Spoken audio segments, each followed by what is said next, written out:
Magandang umaga mga ka-happy hour. At narito ang mga balita para sa MBC TV Network News Update 9 AM edition. Ex-Senator Antonio Trillanes, itinangging hearsay ang affidavit versus mga Duterte. Ating panuurin sa MBC TV Network News ni Kyle Bullias. Nanindigan si dating Senador Antonio Trillanes IV na hindi hearsay o sabi-sabi lang ang nilalaman ng kanyang affidavit kaugnay ng mga naging financial transaction ng pamilya Duterte. Sa pagdinig ng House Committee on Justice para sa impeachment case laban kay Vice President Sara Duterte, isiniwalat ni Trillanes sa mga bank transactions na nagpapakita na tumanggap ang mga Duterte ng bilyon-bilyong halaga ng pera mula sa umano'y drug lord na si Sammy Uy.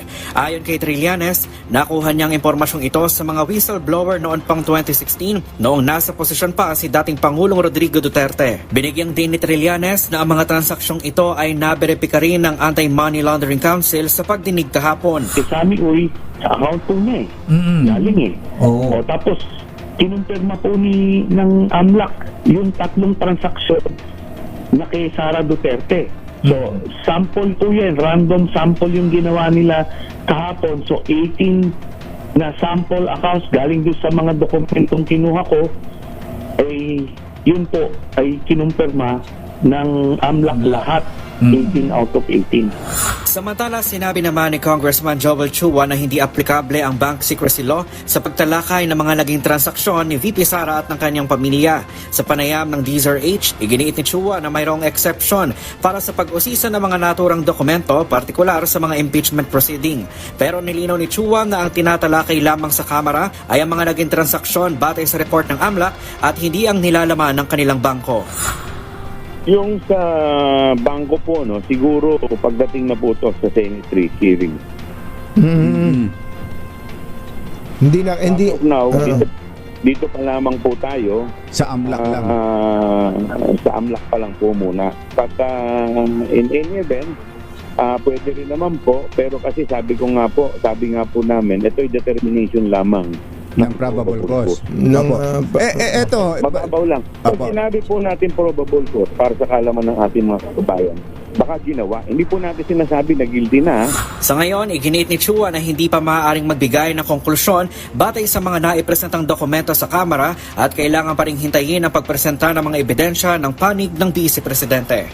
Para sa MBC TV Network News, ito si Kyle Bullias ng DZRH, una sa Pilipinas, una sa Pilipino.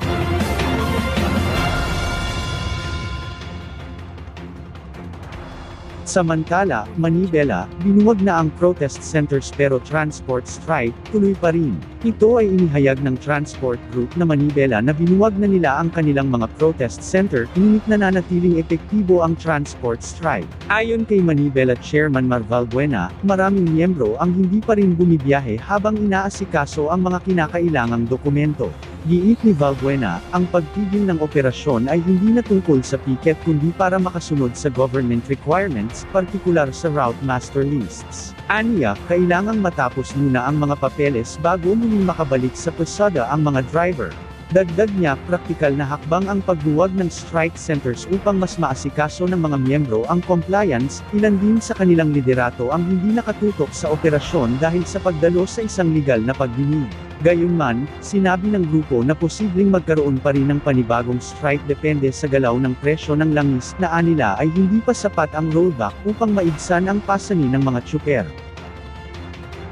At yan ang mga balita para sa MBC TV Network News Update 9 AM edition. Abangan ang mga susunod na balitaan mamaya para sa 10 AM edition.